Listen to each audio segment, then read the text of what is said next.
নমস্কার। আজকের বিশেষ খবর।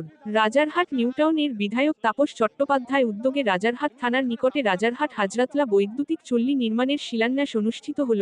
4 কোটি টাকার ব্যয় হবে বলে জানালেন বিধায়ক তাপস চট্টোপাধ্যায়।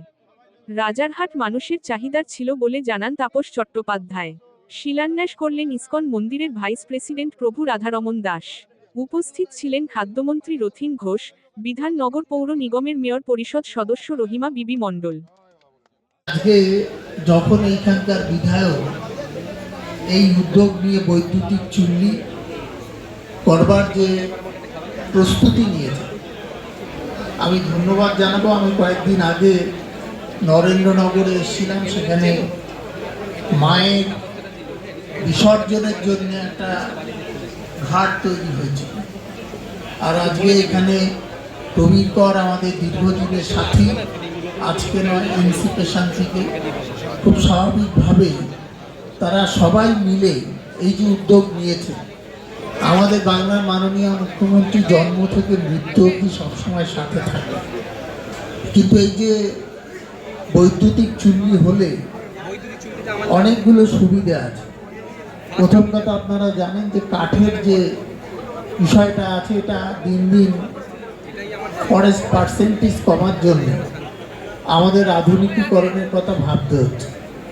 এবং তাপসবাবু এটা যে ভেবেছেন যে এই এলাকার নাগরিকদের জন্য, আর শুধু এই এলাকা না, সামগ্রিকভাবে আমরা আমাদের ওপারে রোহন্ডা চণ্ডীগড় আছে, সেইখানকার মানুষরাও তারা এই হাজরাতলা শ্মশানে যারা আসেন, তারা বৈদ্যুতিক চুল্লির ব্যবস্থার ফলে অনেক দ্রুততার সাথে হবে। এবং আমি ধন্যবাদ জানাবো তাপসবাবুকে এই ধরনের উদ্যোগ নেওয়ার জন্য।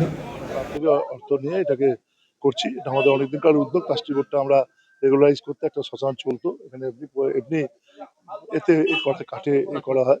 আজকে জানেন কাঠের সমস্যা হচ্ছে, আমি আমার একটা কমিটমেন্ট দিয়েছিল, রাজারহাটের ছেলে হিসেবে ইচ্ছাও ছিল। আস্তে আস্তে করে তাকে ম্যাচিওর করে আমরা করেছি একটা 4 কোটি টাকার প্রজেক্ট, যেখান থেকে রাজারহাটের মানুষ ঠিক করেছি আমরা ভিক্ষা করে হলেও এটা করবো। আমরা নিজেরাই করবো, আমার নিজের টাকা থাকবে, যেখানে যা যা বিষয় থাকবে। যদি কোনো জায়গায় আটকায়, আমার যদি কোনো অতিরিক্ত প্রপার্টি থাকে, সেটা বিক্রি করে হলেও করবো। এটা আমার ছিল commitment towards the Rajarhat people. এবং এটা আমার কাছে বিশেষ শুধু কমিটমেন্ট না, আমি নিজে বলেছি উপরওয়ালা যদি সব সহায় দেয়, তো সহায় দেয় এটা করে উঠতে পারে। আমি 1 বছরের মধ্যে এটা কমপ্লিট করবো।